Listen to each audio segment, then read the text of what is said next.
4 PM news network में दोस्तों आपका स्वागत है। मैं हूं आपके साथ राशिद जहीर। वायर की एक रिपोर्ट ने फिर दोबारा से मोदी जी की सरकार को शर्मिंदा करने का काम कर लिया है। बता दिया कि साहब फाइटर जेट का नुकसान हुआ था जब पाकिस्तान से कॉन्फ्लिक्ट हुआ था। हालांकि हमारे CDS साहब ने पहले ही खुलासा कर दिया था, लेकिन अब इस नई रिपोर्ट से उन झूठों का, झूठ मतलब झूठे आदमी नहीं, उन झूठों का, सच्चे झूठे, उन झूठों का पर्दाफाश हो जाता है। आप देश भर में विजय यात्रा, ऑपरेशन विजय, पता नहीं कौन कौन सी यात्राएं निकाल रहे थे और देश को दिग्भ्रमित करने का काम कर रहे थे कि साहब हमने बड़ा काम किया भी है, लेकिन आप नुकसानात को इसलिए नहीं बता रहे थे, या उस समय चलिए एक स्ट्रेटेजी की एक हो सकती थी कोई प्लानिंग, लेकिन देश के सामने बिला वजह 56 इंच का सीना करके आने की ज़रूरत क्या थी। राहुल गांधी को लोग याद करना है। मैं इस खबर को जब देखता हूं तो दोस्तों मैं आपको बताऊं तो सबसे पहले, अब चूंकि ज़माना इतना गलत चल चुका है तो मुझे हमेशा क्या करना पड़ता है, मैं हमेशा जा कर के चेक करता हूं गिरोह पर जब मैंने पढ़ा फिर मुझे वो नज़र आई वायर की रिपोर्ट।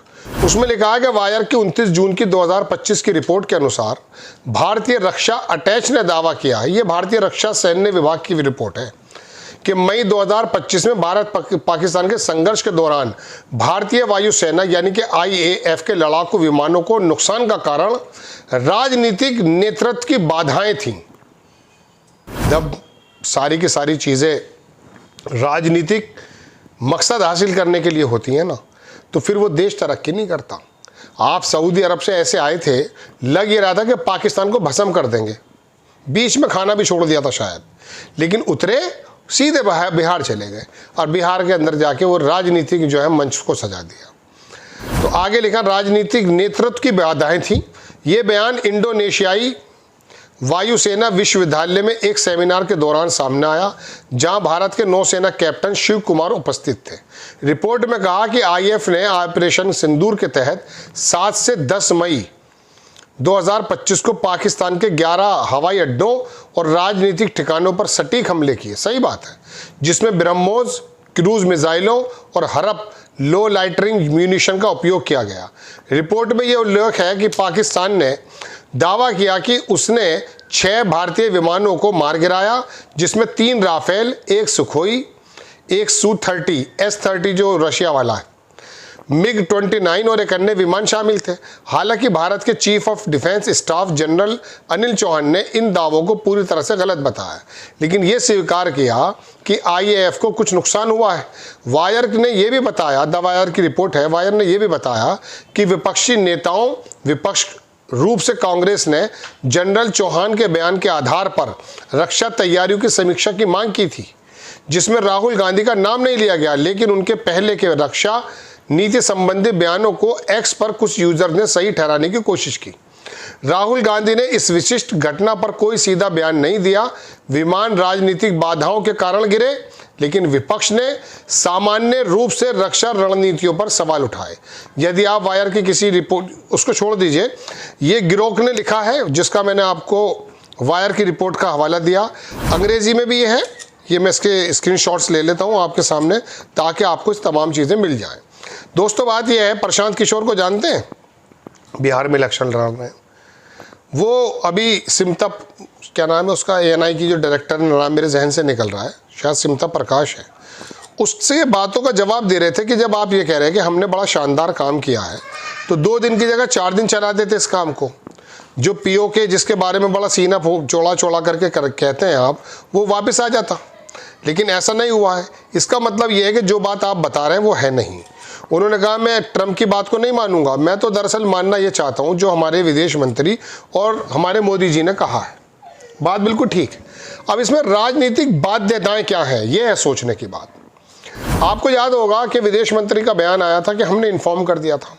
अब मालूम नहीं पहले किया था बाद में किया था। बात यह है कि हमला करने से पहले इन्फॉर्म कौन करता है। हाँ, कुछ जगहों पर ये ज़रूरी हो जाता है, लेकिन आप हमला करने से पहले तो इसका मतलब ये है कि आतंकवादियों को सबको भगा दिया था। फिर आप पहले ही बता रहे थे ना। दूसरी बात, ट्रंप ने आज भी कहा है, जब आप मेरी खबर सुन रहे हैं, कि साहब वो मैंने धमकी दे करके बंद करा दिया था। अगर पाकिस्तान घुटनों पर आ गया था तो 2 दिन और लड़ाई कर लेते, POK हमारे पास ही आ जाता। अमित शाह का वो बयान कि लेके रहेंगे वो सार्थक हो जाता। लेकिन अब ये रिपोर्ट जो आती हैं उससे पता चलता है कि राजनीतिक जो मैं कहता हूँ आला कमान के जो लोग हैं, संरक्षण जो है वो बहुत ज़्यादा मजबूत नहीं है। उसकी ना तो सराउंडिंग के अंदर बहुत घुसपैठ है, यानी कि अंतर्राष्ट्रीय स्तर पर जियोपॉलिटिक्स के लेवल पर जिस तरह से पाकिस्तान ने लामबंदी की, चीन तो चलिए उनके साथ आया, ईरान, अजरबैजान और दुनिया के अंदर। अब ये देखिए फ़िलहाल अभी एससीओ के सबमिट में पहलगाम का जिक्र ही नहीं आया। इसका मतलब ये कि पाकिस्तान चौधरी बनता जा रहा है जियोपॉलिटिक्स में, हमारे रीजन में। ये एक पत्रकार भी कह रहे थे परसों। तो मैं आपसे बताना ये चाहता हूँ कि आप आइसोलेट रहें, क्योंकि आप झूठ की बुनियाद पर वोटों को मद्देनज़र रखते हुए अपने सारे काम को करते हैं। आपका तमाम की तमाम एक्टिविटीज़, बिहार का इलेक्शन को देख लीजिए आप सऊदी अरब से आए, लोग इंतज़ार कर रहे थे कुछ बड़ा हो जाएगा, हुआ भी है बड़ा, लेकिन आप बिहार में जाके बतियाने लगे। दोस्तों बात यह है कि जब अंतर्राष्ट्रीय स्तर पर भी कोई स्टेप इस प्रकार के लिए जाने लगेंगे जिससे घरेलू राजनीतिक महत्वाकांक्षाएं पूरी हों, वो देश विकसित और इंडिपेंडेंट नहीं हो सकता। आप फिर इसका मतलब ये है कि घर के ही शेर हैं। कोई पत्रकार कह रहे थे कि अंतर्राष्ट्रीय स्तर पर, चीन की तो बात छोड़ दीजिए, चीन का नाम तो मोदी जी ने भारत में भी नहीं लिया, अंतर्राष्ट्रीय स्तर पर मोदी जी ने या उनके किसी नेता ने किसी अंतर्राष्ट्रीय मंच में पाकिस्तान को आतंकवाद का जननी नहीं बताया। यहाँ जब आते हैं तो पाकिस्तान करके यहाँ के मुसलमानों पर टारगेट करने लगते हैं। बात पाकिस्तान की करते हैं, इनके जो वो धार्मिक पशु बने हुए हैं वोटर जो हैं जिस प्रकार के भी हैं, वो यहाँ के मुसलमान को गौर से देखने लगते हैं आंखें बड़ी कर करके, अरे ये तो वो ये पाकिस्तानी है, जाओ पाकिस्तान, जाओ पाकिस्तान। तुम्हारे बाप का है हिंदुस्तान? बोलिए। जो ये कहता है नेता बीजेपी का कि जाओ पाकिस्तान, तुम्हारे बाप का हिंदुस्तान है? यहाँ की मिट्टी के अंदर बुजुर्गों ने जो कुर्बानियाँ दी हैं, सोच सकते हो तुम्हारे जो पूर्वज थे या जो तुम्हारे नेता हैं वो तो अंग्रेजों की चाटुकारिता कर रहे थे भाई, उनको माफ़ी के लेटर लिख रहे थे। यहाँ दिल्ली से लेकर लाहौर तक कोई पेड़ ऐसा बाकी नहीं था जहाँ पर उलमा इकराम ने फांसी के फंदे पे ना चढ़े हों। अंग्रेजी अफसर ने लिखा कि जितने कदम हमारे उखड़े हैं इस्लामी तंजीम से, जो मदरसों के अंदर तहरीकें चल रही थी, रेशमी रुमाल भूल गए जाहिलो। नहीं समझ में आ जाएगा, नहीं आएगा समझ में। मैं किसी पर्टिकुलर आदमी को नहीं कह, मैं उसको कह रहा हूँ जो इस प्रकार की बातें करता है उसको जाहिल ही कहा जा सकता है। तो आप दरअसल इन बात का झंडा जो बुलंद करते हैं कि बस जाओ पाकिस्तान, जाओ पाकिस्तान, वो इंदौरी का शेर यही तो है, किसी के बाप का हिंदुस्तान थोड़ी है। अरे यहीं पले हैं, यहीं बसे हैं, यहीं मरेंगे, यहीं दबेंगे भाई, नहीं जाएंगे। कहाँ भेज सकते हैं आप? हाँ, जो गद्दार है उसकी जेल जगह होनी चाहिए, चाहे आरएसएस का पुरखा हो, चाहे मौजूदा कोई आदमी हो। जो अंग्रेज़ों की चाटुकारिता कर रहा था उसे भेजिए आप।